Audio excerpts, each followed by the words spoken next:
जंगल था जहाँ तमाम जानवर खुशी खुशी रहते थे। इस जंगल का राजा था शेर राजू। मगर ये कोई आम शेर नहीं था, बल्कि थोड़ा आलसी और खाने का बेहद शौकीन था। जब भी उसे भूख लगती, वह शिकार करने के बजाय अपने दरबार में बुलाकर किसी न किसी को फंसा लेता।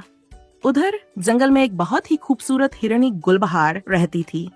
उसकी चाल और चमकती आंखों पर जंगल के कई जानवर फिदा थे, मगर वह किसी को घास नहीं डालती थी। लेकिन उसकी खूबसूरती पर लोमड़ी चंचला की भी नजर थी, पर जलन से। चंचला सोचती, अगर इस हिरनी को रास्ते से हटा दूं, तो जंगल की सबसे स्मार्ट और प्यारी जानवर मैं बन जाऊंगी। भागदा शेर की भूख और चालाकी। एक दिन शेर को बहुत भूख लगी, मगर शिकार करने की उसकी आदत नहीं थी। उसने अपने दरबार में ऐलान किया, शेर, आज मुझे कुछ खास खाने का मन है, कुछ स्वादिष्ट और नर्म नर्म, कुछ हिरन जैसा। लोमड़ी ने यह सुना और मौका पकड़ लिया। अब समय आ गया है गुलबहार को इस जंगल से हटाने का।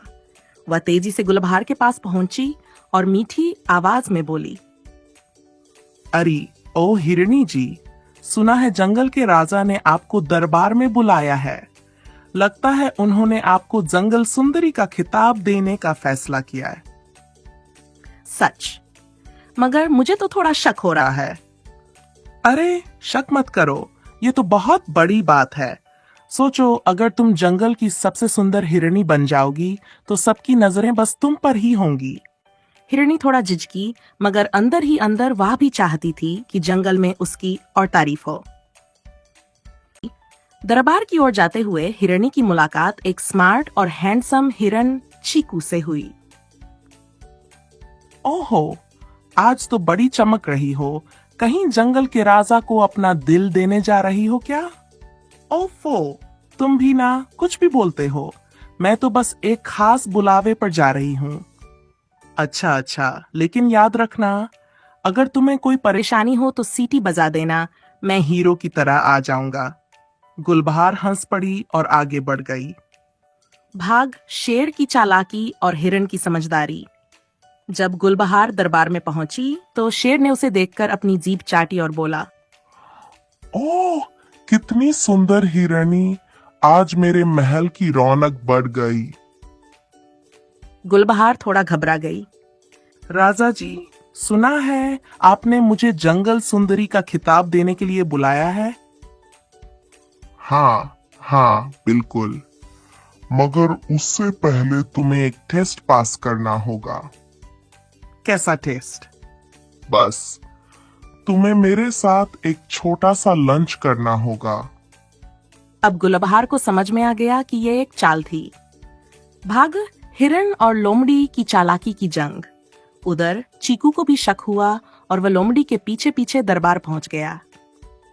अरे लोमड़ी जी, सुना है कि राजा जी आपको भी दरबार में बुलाने वाले हैं। कुछ खास भोज के लिए लोमड़ी घबरा गई। क्या मुझे? हाँ, ये तो मजाक है। अच्छा, तो फिर क्यों ना तुम खुद राजा जी से पूछ लो। इतना सुनते ही चीकू ने हिरनी को इशारा किया और वह तेजी से भाग निकली। शेर चिल्लाया, अरे मेरी लंच भाग रही है, पकड़ो। मगर तब तक हिरनी दूर जा चुकी थी। भाग से जंगल में खुशी और मजाक। गुलबहार, चीकू और बाकी जानवरों ने मिलकर शेर की खूब हंसी उड़ाई।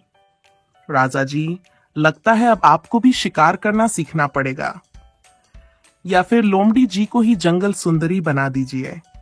पूरा जंगल हंसी से गूंज उठा और लोमड़ी शर्म से लाल हो गई। इसके बाद शेर ने सबक सीखा कि आलस छोड़कर खुद शिकार करना बेहतर है, और जंगल के जानवरों ने मिलकर हमेशा सतर्क रहने का फैसला किया। सीख, किसी भी मीठी बातों में आकर कभी भी बिना सोचे समझे फैसले नहीं लेने चाहिए, और जब मुश्किल आए तो दोस्त हमेशा मदद के लिए होते हैं।